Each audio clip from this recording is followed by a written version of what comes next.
असे का बरे होते? त्यांना संकटे येतातच का?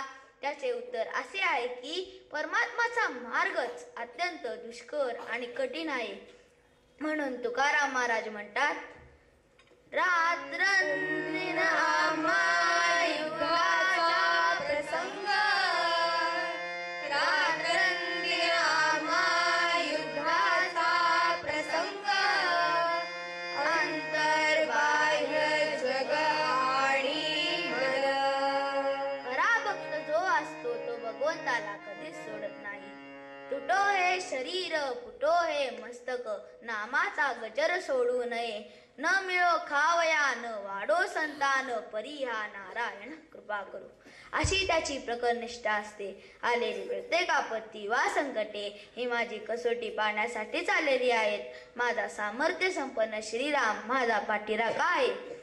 आलेली विघ्ने 12 वाटांनी म्हणजे सैरावैरा पळून जातात. हा भक्तांचा अनुभव आहे. म्हणून तुकाराम महाराज अंतिम चरणात म्हणतात, तुका म्हणे पंच प्राण, तुका म्हणे पंच प्राण, करा देवासी अर्पण. प्राण अर्पण करा. जर आपण याचा शब्दशः अर्थ घेतला तर आपल्याला आत्महत्या तरी करावीच लागेल. यावरून मला एक दृष्टांत आठवतो, तो मी तुम्हाला सांगतो. एकदा एक जमीनदार असतो आणि त्याच्याकडे त्याचा नोकर येतो आणि म्हणतो, मालक मला कोणतेही काम द्या. जमीनदार म्हणतो, जा वरची माळी साफ करून ये. मी सुद्धा वरती बरेच दिवस गेलो नाही, खूप कचरा साठला असेल, जा. तो नोकर झाडू घेतो, टोपली घेतो आणि वरती जातो. 5 मिनिटं झाले की वरनच ओरडतो, मालक एक टोपली भर कचरा निघालाय, कुठं टाकू? मालक म्हणतात, अरे काय बघतोस, दे मागच्या खिडकीतून टाकून. हा पण माणूस बघून टाक. मग तो खिडकीत जातो. 5 मिनिटं वाट बघत बसतो. खालनं एक पॉश क्लीन नवे कपडे घातलेलं झोडपं येतं आणि ते बरोबर त्याच्या टप्प्यात येतं. झालं, याने सगळी टोपली पालती केली. मग त्यानं या वाक्याचा माणूस बघून टाक या वाक्याचा शब्दशः अर्थ घेतला.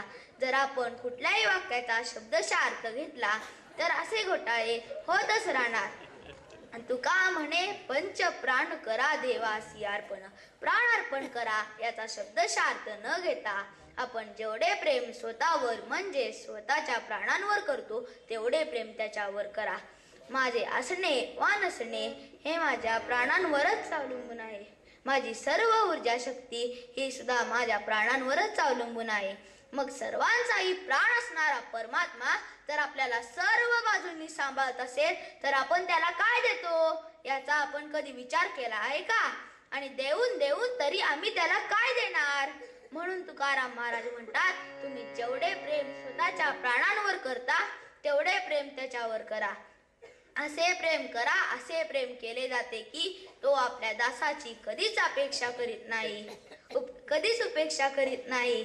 म्हणून याच्या श्रेय घेऊन तुकाराम महाराज समर्थ रामदास स्वामी आपल्या मनोबोधातील एका श्लोकात म्हणतात, सदा सर्वदा देव सन्निध आहे, कृपाळूपणे अल्पधारी शकारे, सुखानंद आनंद कैवल्यदारी, नुपेक्षी कदा रामदासाभिमानी. जय जय रघुवीर समर्थ. तुकाराम महाराज पूर्व पदात म्हणतात, पडता जड भारी, जड भारी, पडता जड भारी, जड भारी.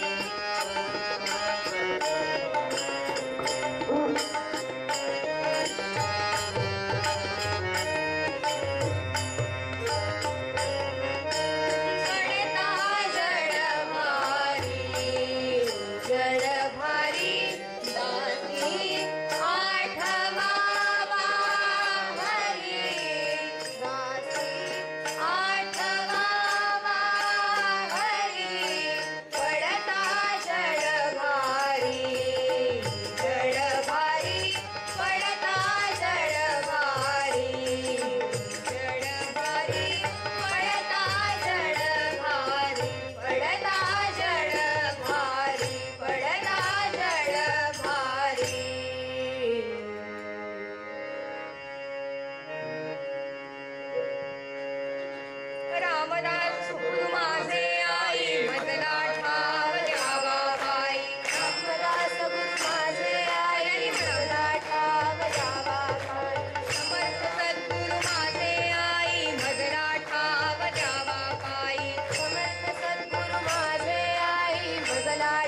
द्यावा पायी रामदास गुरु माझे आई भजला ठाव द्यावा पायी समर्थ सद्गुरु माझे आई भजला ठाव द्यावा पायी समर्थ सद्गुरु माझे आई भजला ठाव द्यावा पायी रामदास गुरु माझे आई भजला ठाव द्यावा पायी रामदास गुरु माझे आई भजला ठाव द्यावा पायी समर्थ सद्गुरु माझे आई भजला ठाव द्यावा पायी समर्थ सद्गुरु माझे आई भजला ठाव द्यावा पायी रामदास गुरु माझे आई भजला ठाव द्यावा पायी रामदास गुरु माझे आई भजला ठाव द्यावा पायी समर्थ सद्गुरु माझे आई भजला ठाव द्यावा पायी समर्थ सद्गुरु माझे आई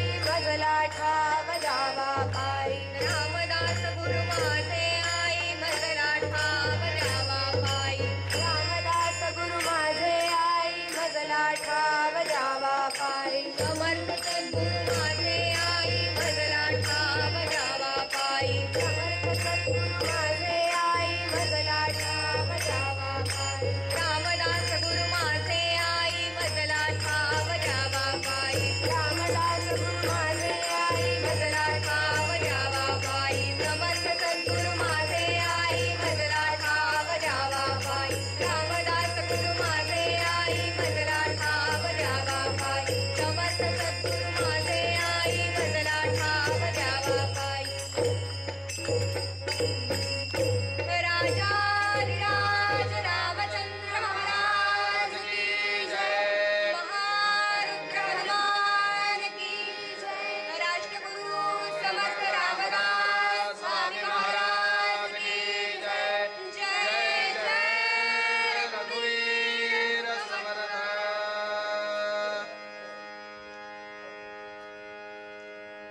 रामनामाच्या चिंतने अशा या सुंदर भगवंताचा आपण अनुसंधान साधत असताना पूर्वंगामध्ये अतिशय भावपूर्ण असं आपण गोष्टी ऐकल्या आणि अशा ह्या गोष्टी जीवनामध्ये कशा खरोखर होतात हे अनुभवण्यासाठी सुंदर असं एका चरित्राचं आपण आज या ठिकाणी मार्गदर्शन घेऊया आणि बघूया समर्थ आपल्या या चरित्रात काय सांगतायत ते.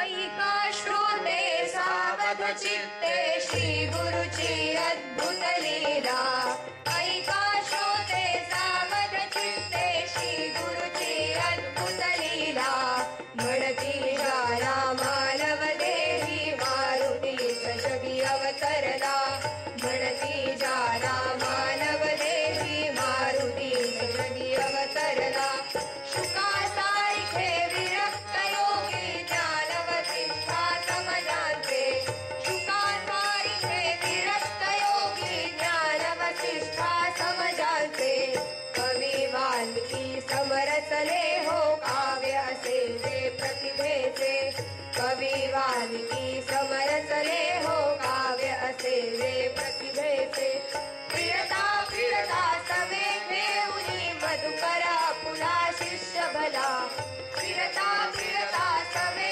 घेऊनी मधुकरा पुला शिष्य भला वाराणसीला येती समर्थ धन्य शिवाचा नगरीला वाराणसीला येती समर्थ धन्य शिवाचा नगरीला वाराणसीला येती समर्थ धन्य शिवाचा नगरीला.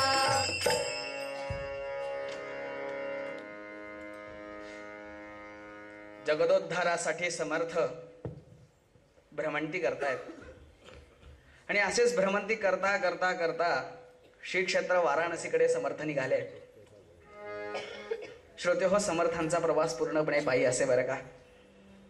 असाच प्रवास करता करता करता एके ठिकाणी रात्री मुक्कामाची वेळ आली आणि समर्थ त्या गावात मुक्काम केला.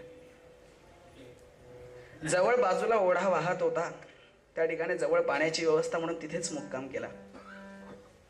सकाळी ब्रह्ममुहूर्तावर उठले, ओढ्यात स्नान संध्या सर्व विधी कर्म आटोपले आणि आपली सूर्यनारायणाची उपासना चालू होती.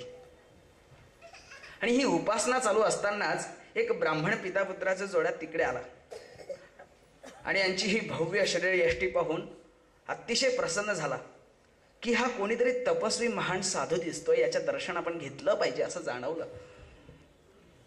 आणि समर्थांचं दर्शन घ्यायला गेले. समर्थांचं दर्शन घेतलं आणि दुपारी आमच्याकडे आपण भोजनाला यावं अशी विनंती देखील केली. समर्थांना त्यांचा आग्रह पाहून होच म्हणावं लागलं आणि समर्थ माध्यान्हवेळी त्यांच्याकडे जाण्याचं कबूल झालं. ब्राह्मण आणि त्याचा तो मुलगा दोघंही घरी गेले. घरी सर्व व्यवस्था करायला सुरुवात केली. तोपर्यंत माध्यान्ह झालाच होता. समर्थ त्या ब्राह्मणाच्या घरी गेले. जय जय रघुवीर समर्थ अशी सिंह गर्जना केली.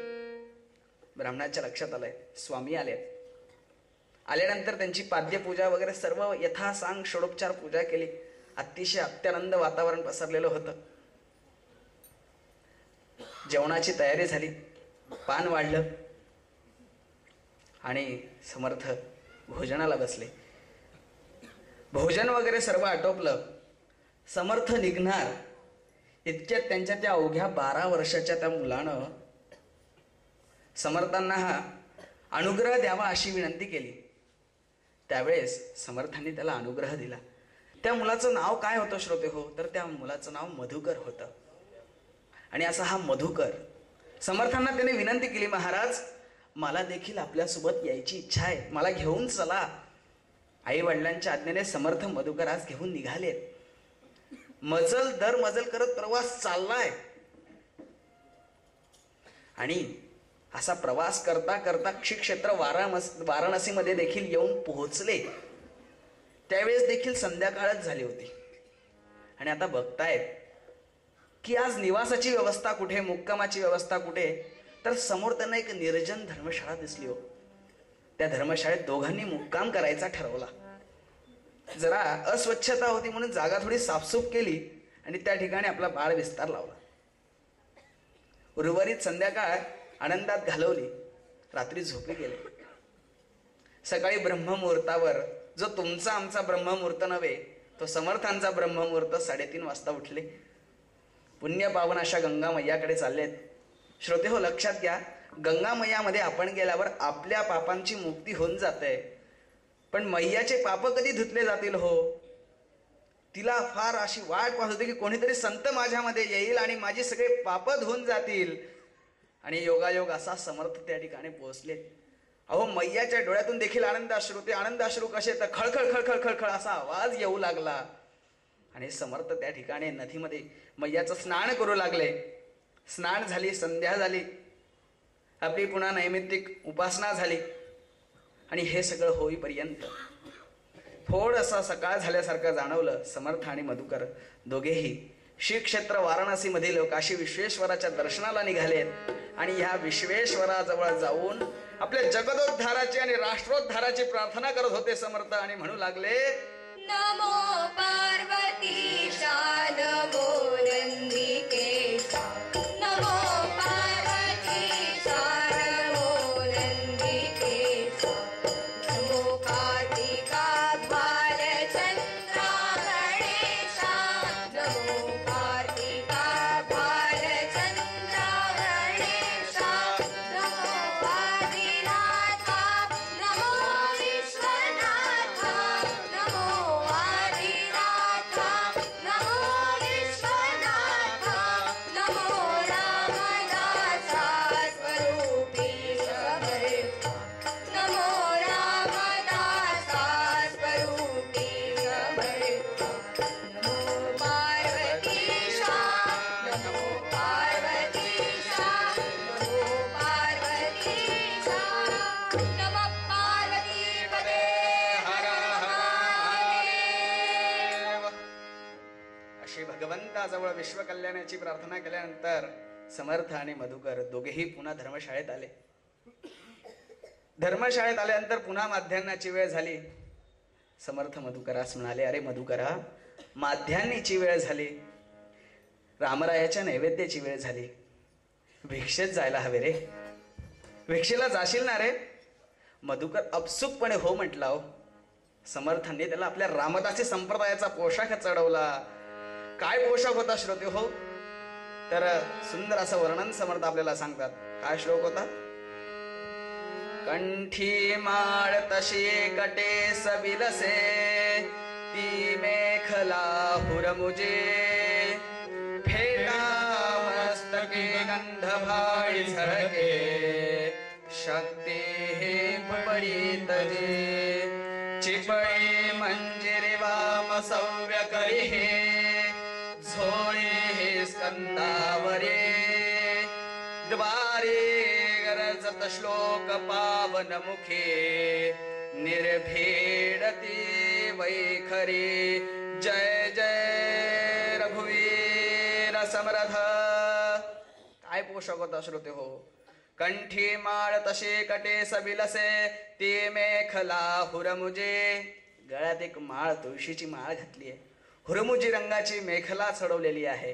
फेटा मस्तकी गंध भाळी झळके, शक्ती हे कुबडे तजे. डोक्यावरती सुंदर असा फेटा बांधलाय, गंध लावलाय, आवाळूप्रमाणे शोभणार असं सुंदर गंध लावलेला आहे. फेटा मस्तके गंध भाळी झळके, शक्ती हे कुबडे तजे. सर्व सामर्थ्यवान असणारी समर्थांची कुबडी त्याला दिलेली आहे. चिपळे मंजिरे वाम सव्य करी हे, झोळे हे स्कंदावरे. चिपळ्या दिल्या आहेत, मंजिरी म्हणजे छोट्याशा झांजा त्याला दिल्या आहेत, आणि भिक्षेसाठी झोळी दिली आहे. आणि द्वारी गरजत श्लोक पावन मुखे, निर्भेडती वैखरी. द्वारी गरजत, प्रत्येक घरासमोर जाऊन समर्थांचा एक श्लोक त्याला दिलेला आहे, मनाच्या श्लोकातला एक एक श्लोक दिलाय. आणि जय जय रघुवीर समर्थ अशी सिंहगर्जना त्याला दिलेली आहे. असा सुंदर पोशाख मधुकराने केलेला आहे, आणि मधुकर भिक्षेला निघतोय. श्रोते हो, हा आनंदाचा क्षण पाहून समर्थांच्या डोळ्यात टचकन पाणी आलं. आपल्या या रामदासी संप्रदायाचं हे उज्ज्वल भवितव्य त्यांना दिसू लागलं, आणि त्यांनी मधुकराला आशीर्वाद दिला. मधुकराने नमस्कार केला, आणि मधुकर निघाला भिक्षेला. साधारणतः 11:30-12ची वेळ, म्हणजे ऊन कडाक्याचं तापलेलं होतं. पायात पादत्राणं देखील नव्हती हो. अवघ्या 12 वर्षाचं पोरग आहे, विचार करा. निघालंय, भिक्षेला चाललाय. एक टवाळखोर कट्टा त्याला भेटला. आज प्रत्येक गावात पाहायला मिळतो, ग्वाल्हेरमध्येही असावा. आणि अशा ह्या टवाळखोर कट्ट्यानं नको ती प्रश्न विचारायला सुरुवात केली मधुकराला. कुठून आलास, काय आला, वगैरे वगैरे ती प्रश्न.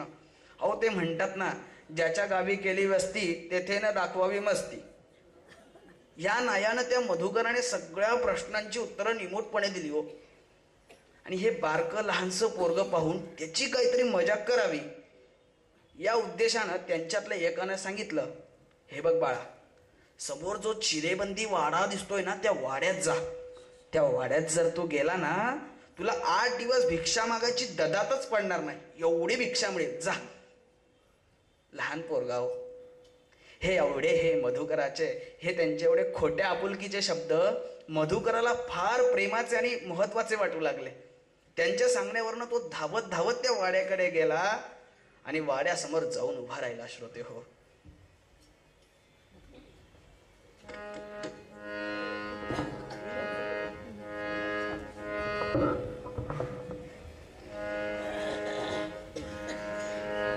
समर्थाची सेवका वक्रपाले, असा सर्व भूमंडळी कोण आहे. जयाची निरामरणी लोकलीनी, दुप्रेक्षी कला रामदासा ठिकाणी. जय जय रघुवीर समर्थ. श्लोक संपला. नियमाप्रमाणे मधुकर क्षणभर थांबला. मधुकर थांबला आणि त्या वाड्याला निरखून बघतोय. भव्य चिरेबंदी वाडा. तो कल्पना करतोय, हा वाडा इतका सुंदर, याचा मालक कसा असेल. पण त्याला काही कल्पना नव्हती आपल्या समोर काय आपत्ती वाढून ठेवली. हा वाडा आहे भैरव भट्टांचा. भैरव भट्ट म्हणजे काल भैरवाचे निस्सीम उपासक, तपस्वी, वाचा सिद्धी प्राप्त झालेली, ज्योतिषशास्त्र अगदी पारंगत, कुणाचंही भविष्य नाव कळल्या कळल्या जन्म वेळ काही ते नको. इतके ज्योतिषशास्त्र पारंगत, पण हे अहंकारी. अहंकार माणसाचं सर्वस्व गमावतो. आणि ह्या अशा अहंकारी भैरव भट्टांच्या समोर मधुकर आलाय. मग काय विचारता? होती वाचा सिद्धी, होती वाचा सिद्धी, भैरव भट्टांगो अहंकारी, द्वारी समर्थ शिष्या, द्वारी समर्थ शिष्या, पाहुनिया भागितास उच्चारी, राम राम राम हरे हरे राम, राम राम राम सीता भले राम, राम राम रघुत्तम राम,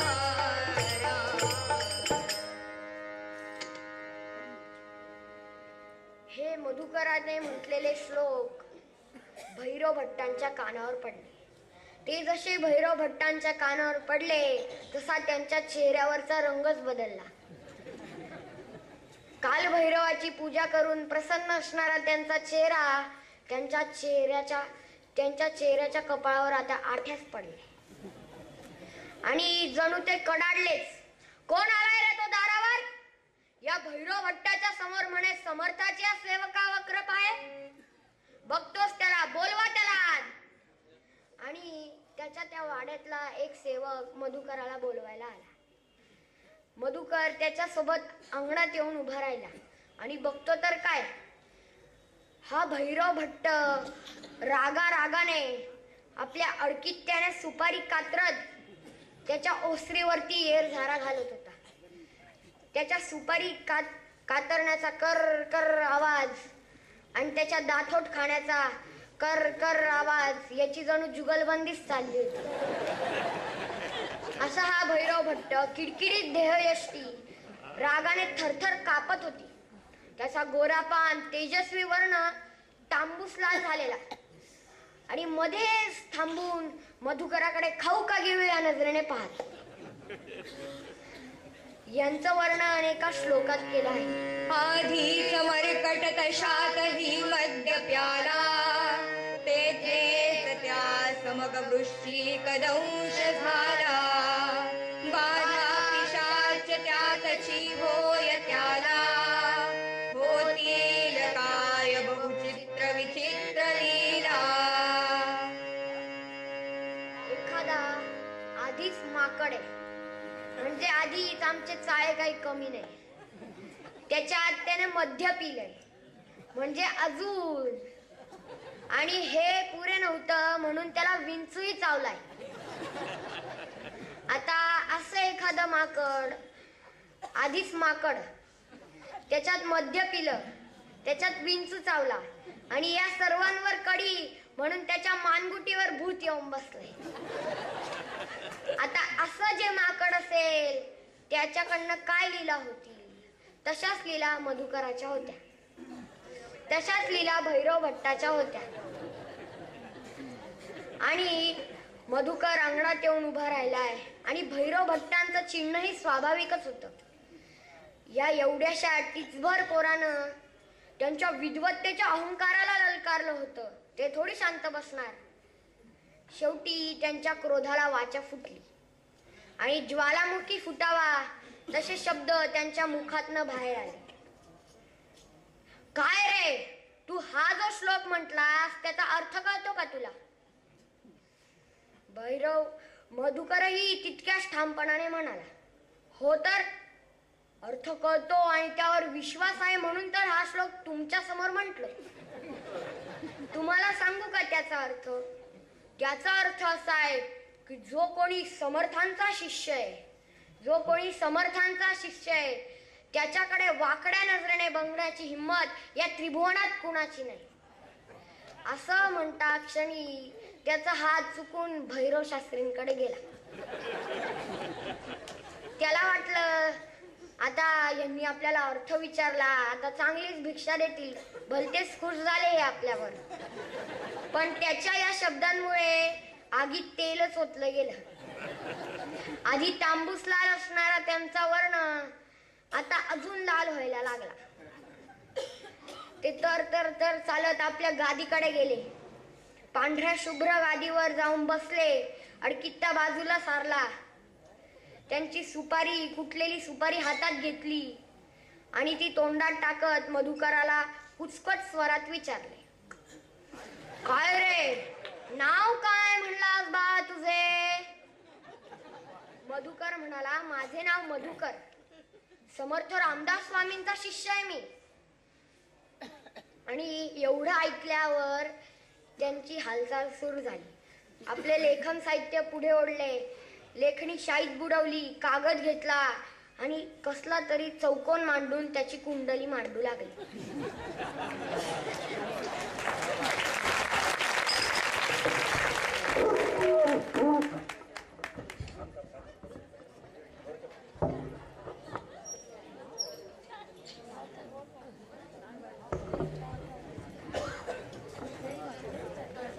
भैरव शास्त्र्यांनी ती कुंडली लिहिली मधुकराची.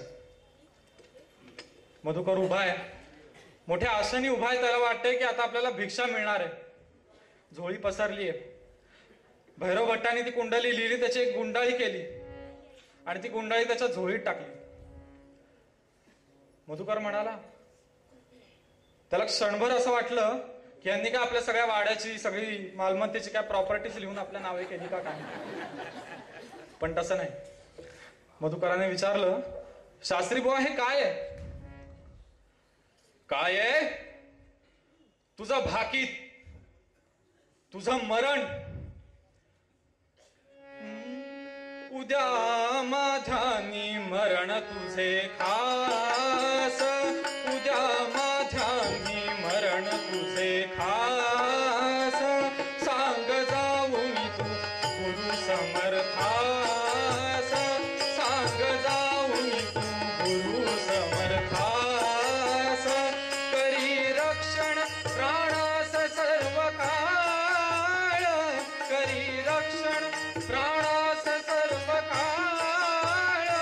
काही सत्वरनच घालवू सवेळ, जाई सत्वरनच घालवू सवेळ.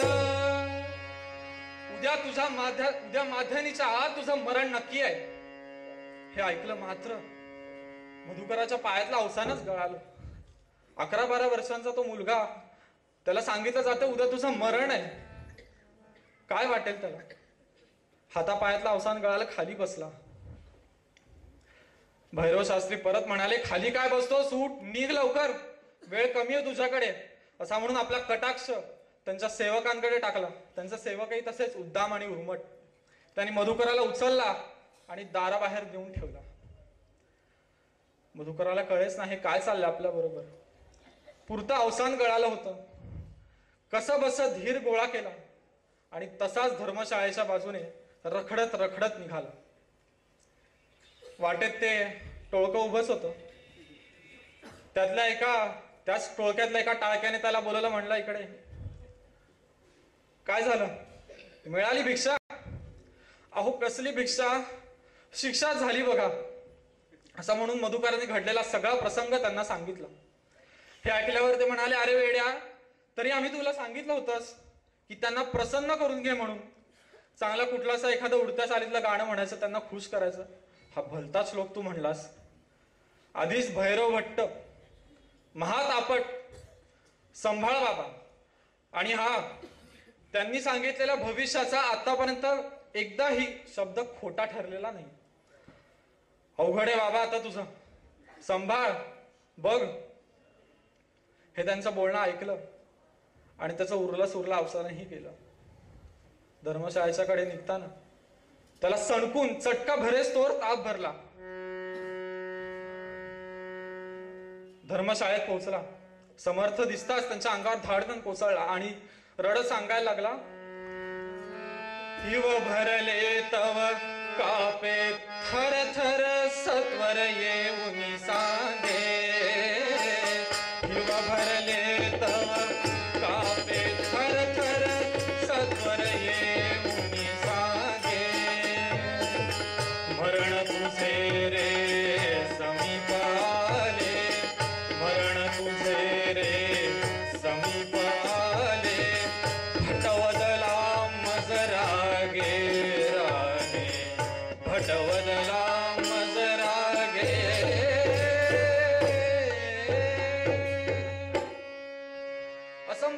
रडायला लागला समर्थांना बघून.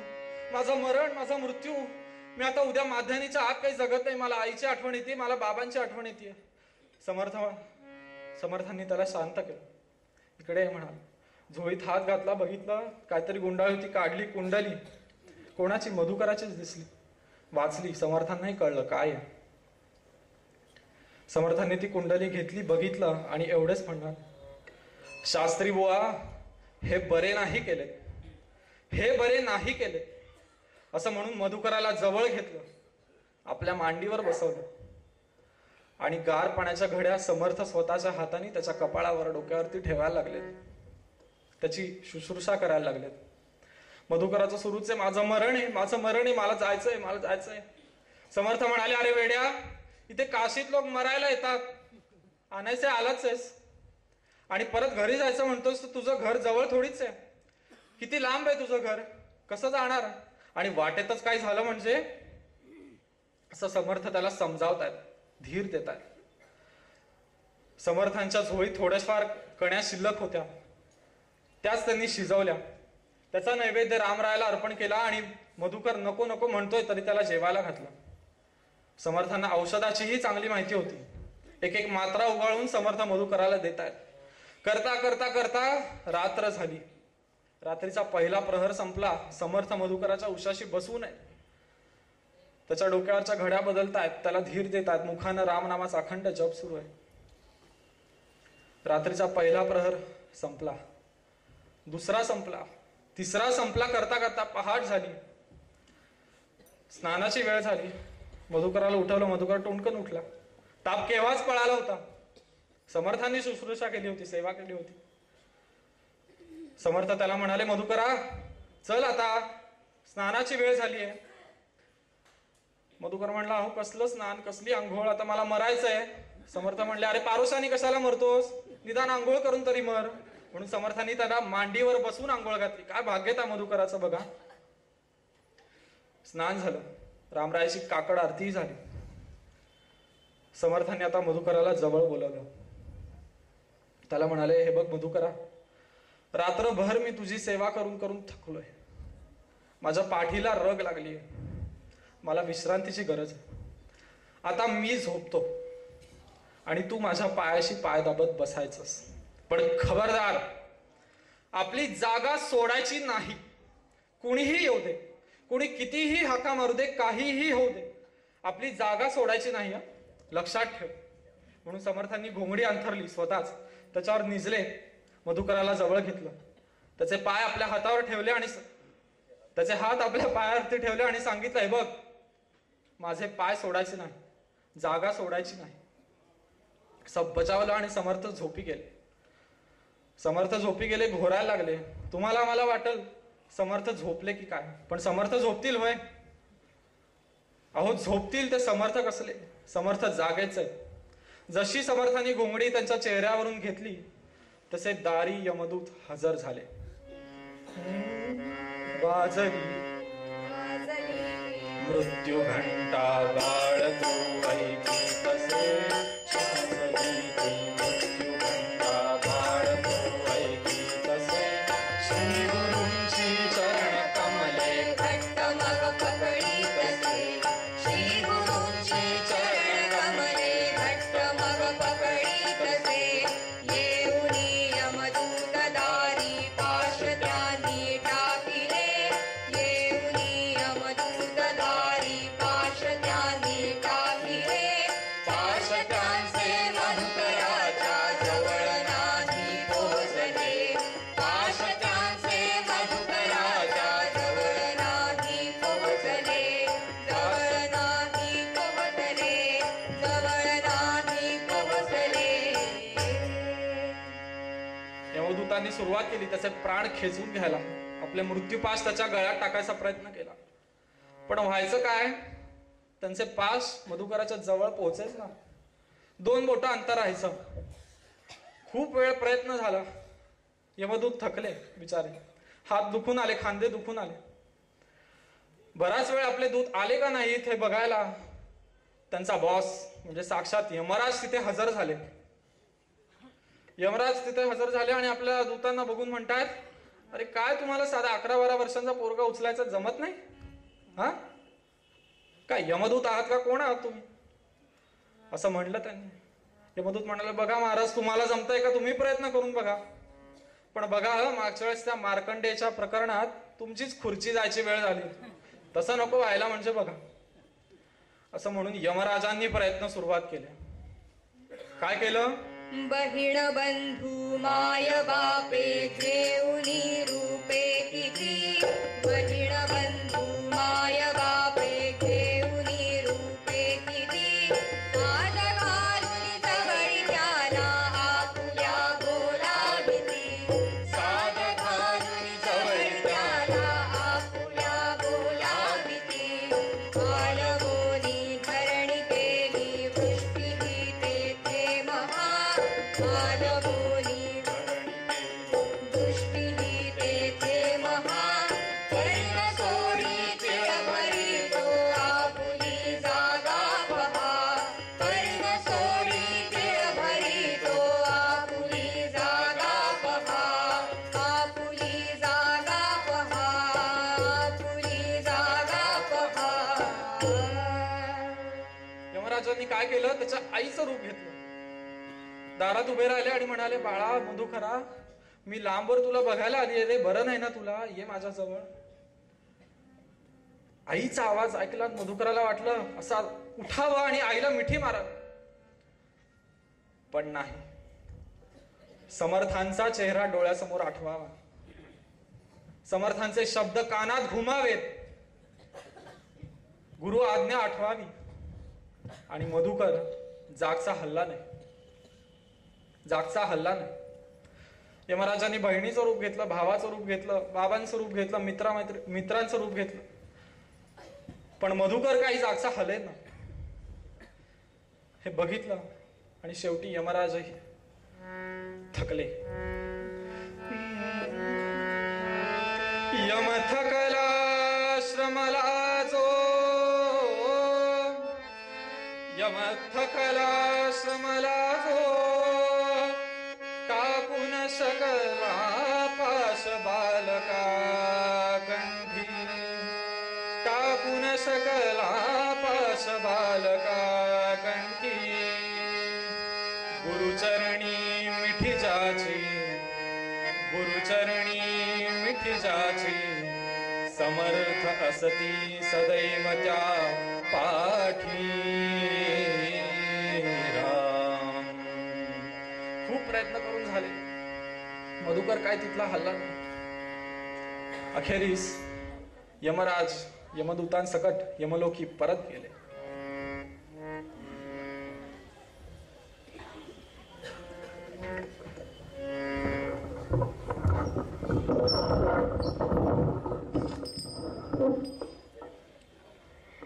यम थकले आणि माघारी परतले.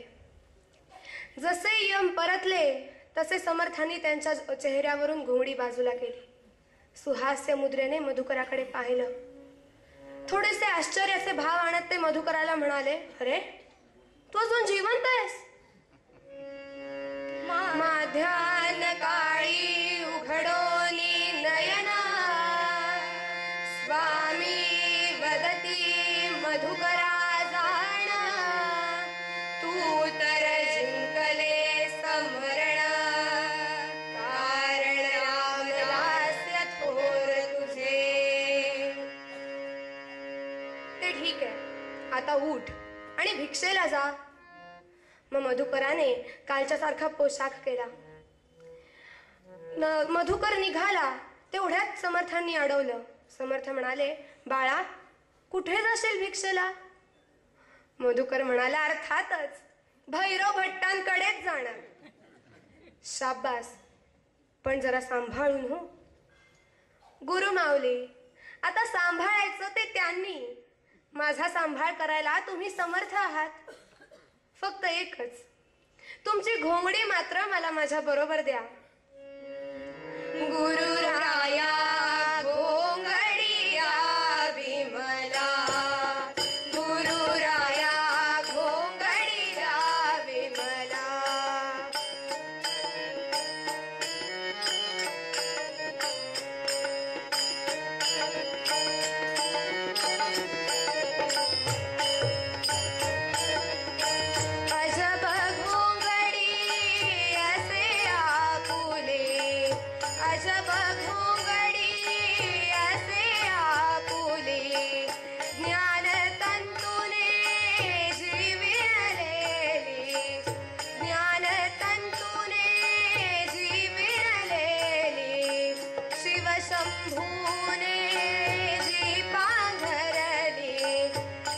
शंभूने जी पांघरली सागरी तारी शिला गुरुराया सागरी तारी शिला गुरुराया घोंगडीला विमला गुरुराया घोंगडीला विमला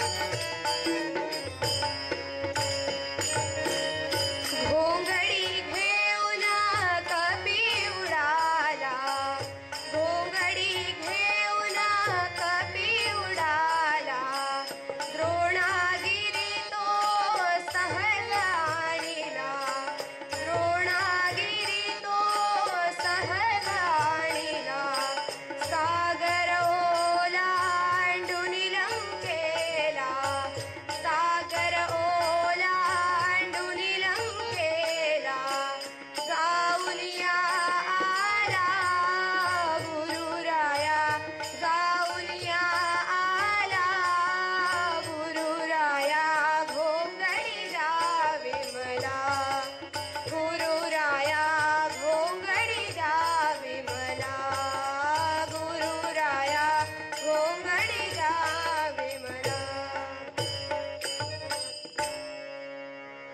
गुरुराया तुमची घोंगडी मला बरोबर द्या. समर्थांनी त्याच्या पाठीवर घोंगडी अंथरली आणि मधुकर निघाला. मधुकराने धर्मशाळेबाहेर पहिलं पाऊल टाकलं ते आत्मविश्वासानेच. अहो का नाही टाकणार? गुरुकृपा ही त्याच्या पाठीशी होती. अहो याच गुरुकृपेमुळे तर त्याने साक्षात मृत्यूवरही विजय मिळवलेला होता. मधुकर निघाला. वाटेत ते टोळकं त्याला दिसलंच. त्या टोळक्याने मधुकराकडे अशी नजर टाकली की समोर ते भूतच पाहतायत का काय. त्यांनी जी धूम ठोकली ते आतापर्यंत त्यातला एकही माणूस सापडलेला नाही. मधुकर वाड्यासमोर आला. त्याने त्याच खणखणीत आवाजात तोच श्लोक म्हटला. समर्थाची या सेवका वक्र पाहे असा सर्व भूमंडळी कोण आहे जयांची लीला वर्णिती लोकतिनी नुपेक्षी कदा रामदासाभिमानी जय जय रघुवीर समर्थ.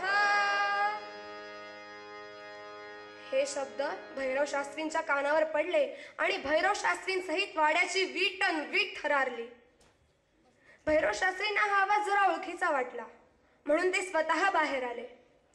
त्यांनी मधुकराकडे पाहिलं आणि ते आश्चर्यचकितच झाले. नाही हा भास असावा असं त्यांना वाटलं. म्हणून त्यांनी स्वतः ते बाहेर गेले आणि मधुकराला आत घेऊन आले. ते म्हणाले, काय रे बाळा, तुमचं असं बऱ्याच जणांचं टोळकं दिसतंय. तुला माहितीये कालही तुझ्यासारखाच एक मुलगा आलेला.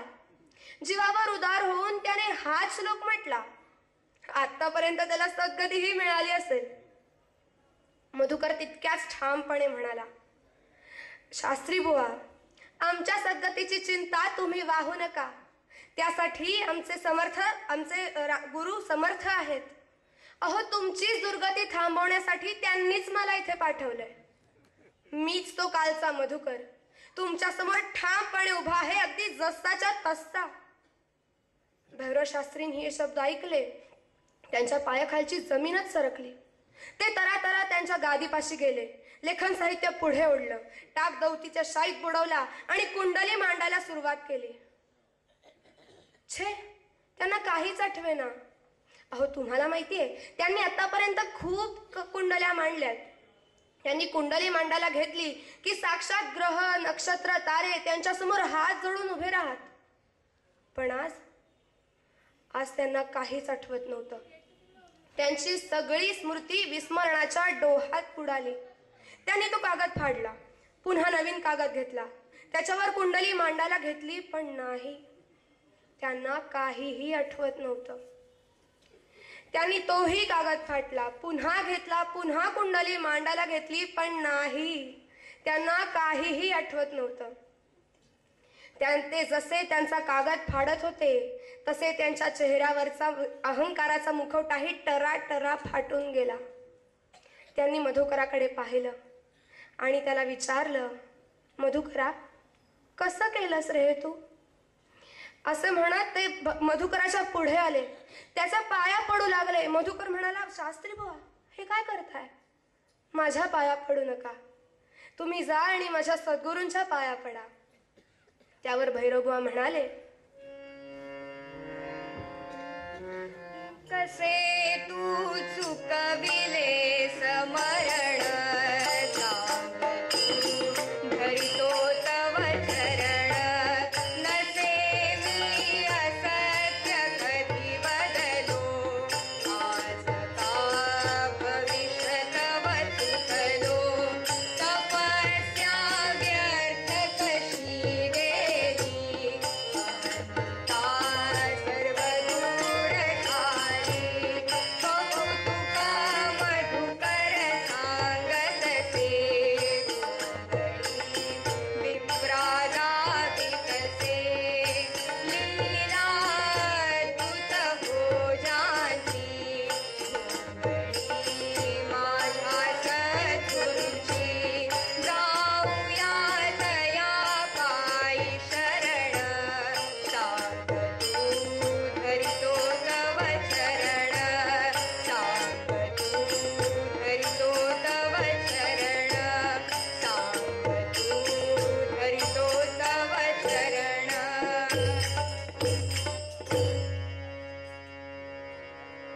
मधुकरा, मधुकरा, कोण रे तुझा हा रक्षण करता? मधुकरानं आपल्या खांद्यावर पांघरलेली घोंगडी दाखवली आणि सांगितलं, भैरव बुवा, या घोंगडीनं केलंय बर का माझं रक्षण. या घोंगडीनं, होय, या घोंगडीनं केलंय माझं रक्षण. माझ्या गुरुरायांची आहे हो ही घोंगडी. भैरव शास्त्रींनी विचार केला, जर या निर्जीव घोंगडीमध्ये इतकं सामर्थ्य असेल तर या घोंगडीचा जो मालक आहे तो किती सामर्थ्यशील असणार. भैरव शास्त्री जिथे उभे होते तिथेच गुडघ्यांवर बसले. मधुकरासमोर हात जोडले आणि म्हणाले, मधुकरा, तुझे गुरुराय करतील का रे मला क्षमा? फार फार त्रास दिला ना रे मी तुम्हाला. तुझ्या गुरुरायांचं अंतःकरण आहे का रे इतकं विशाल? मला करतील का रे ते क्षमा? शास्त्री बुवा, अहो का नाही करणार माझे गुरुराय तुम्हाला क्षमा? नक्कीच करतील. माझ्या गुरुरायांचं अंतःकरण तर त्या विशाल आकाशापेक्षाही मोठं आहे हो. ते तुम्हाला कधीही शासन करणार नाही, हा, पण शहाणं नक्कीच करतील. मधुकरा, मला घेऊन चल रे तुझ्या गुरुरायांकडे. चला शास्त्री बुवा, अहो माझे गुरुराय तर तुमची वाटच बघतायत. त्यांनीच तर मला इथं पाठवलंय तुम्हाला नेण्यासाठी. चला शास्त्री बुवा, चला. आणि मग शास्त्री बुवा आणि मधुकर दोघेही धर्मशाळेत परतले. मधुकर आल्याची चाहूल लागताच क्षणी समर्थ म्हणाले, मधुकरा, आणलीस का रे भिक्षा? होय गुरुराय, भिक्षेसहित भिक्षा वाढणाराही घेऊन आलोय. समर्थ समोर दिसताच क्षणी भैरव भट्टांनी समर्थांच्या चरणांवर लोटांगणच घातलं. उठा शास्त्री बुवा, उठा. अहो हे काय करताय? नाही गुरुराय, जोवर या भैरवाला क्षमा करणार नाही तोवर आपले चरण सोडणार नाही मी. उठा भैरव बुवा, रामदासी उठा. भैरव बुवा उठले, म्हणाले, समर्था, या अहंकारी नाठाळाला कसं काय वठणीवर आणलं हो तुम्ही? भैरव बुवा, अहो हे कर्तृत्व माझं नव्हे, हे सगळं कर्तृत्व तर माझ्या रामरायाचं आहे हो. मी तर फक्त त्याचा एक दास आहे. त्याचं कर्तृत्व तुम्हाला कळलं आणि ते रामदास्य तुम्ही अंगीकारलं, आता त्याची उपासना मात्र निरंतर चालू ठेवा, त्यामध्ये खंड पाडू नका. एका श्लोकात वर्णन केलंय वासुदेव बुरसे बुवांनी. विश्वाच्या जनिता असे रघुपती, तो पोसतो पाळतो, जो जो होईल दास त्यास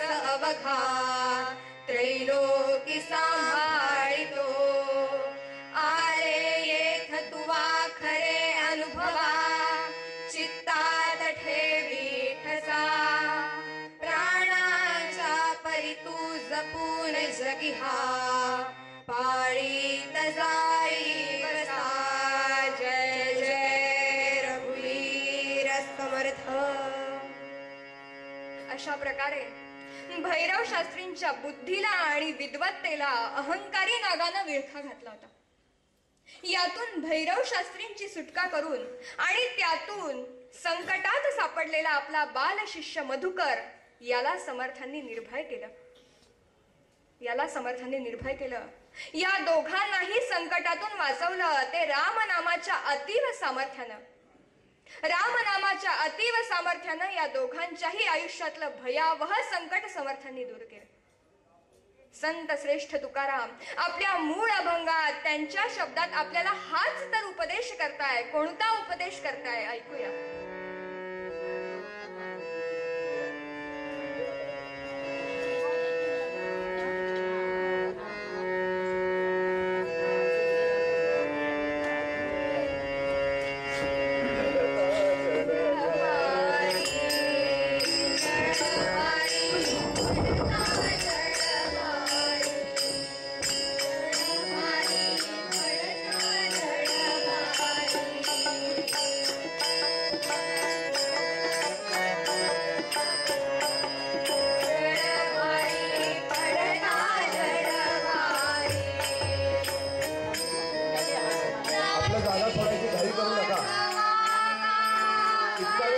तसे अजून 1-2 मिनिटं थांबा.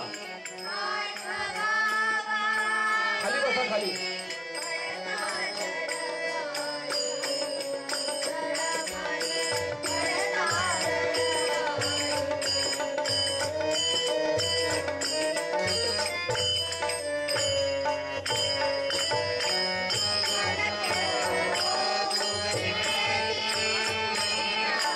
चलो.